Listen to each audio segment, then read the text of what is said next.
Let's talk Boston ivy, the one that turns that gorgeous red in fall, climbs like it's in a hurry. And no, it's not poison ivy, so relax. If you've got an ugly wall, fence, or something you want to hide, this is one of the easiest vines to use. What Boston ivy actually is. First thing to know, Boston ivy isn't from Boston. It's from Japan. You'll also hear people call it Japanese creeper. Why do people like it? Because it sticks to brick or stone with those little suction pads and it covers fast. That's why you see it on old university buildings. And yes, it drops its leaves in fall. But before that, it goes bright scarlet.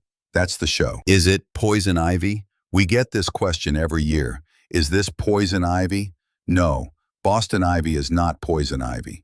Poison ivy has that leaves of three, let it be thing, and it's oily and itchy. Boston ivy, shiny, three-lobed leaf, climbs on walls.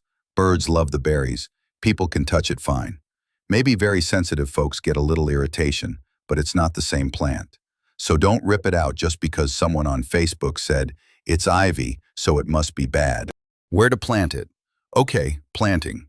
If you want it to cover a wall, plant it 1 foot away from the wall. Give the roots room. Space the plants 18 to 24 inches apart if you want that wall to fill in solid. That's from a real question we got. That spacing works. It'll grow in sun or light shade, but it looks happiest on east or north walls, where it doesn't get cooked all afternoon. On a blazing west wall, it can sulk. Soil and climate. Good news, this vine is not fussy. Any decent garden soil is fine. Slightly acidic is good. It's not as tough as Virginia creeper when it comes to drought or heat, but for normal yards it's fine. If you're where winters go below 10 degrees Fahrenheit all the time, it might die back. Otherwise, it's hardy. How to plant it. Buy it in a pot. Don't get cute with bare root.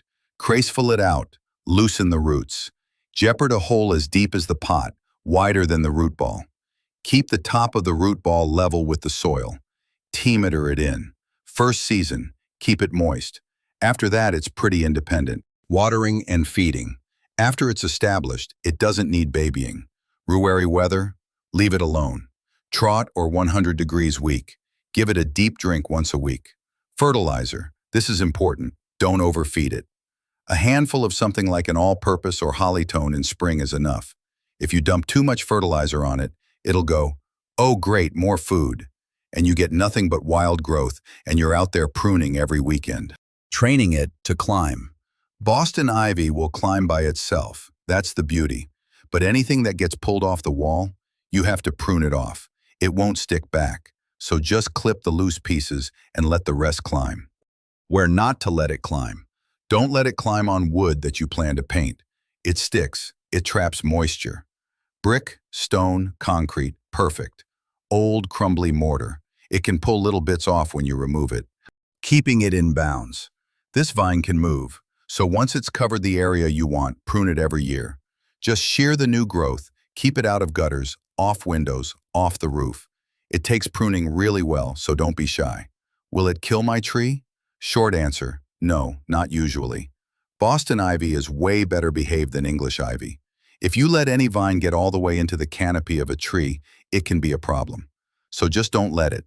Trim it at the trunk once in a while. Problem solved. Propagating Boston ivy. This one's easy to make more of.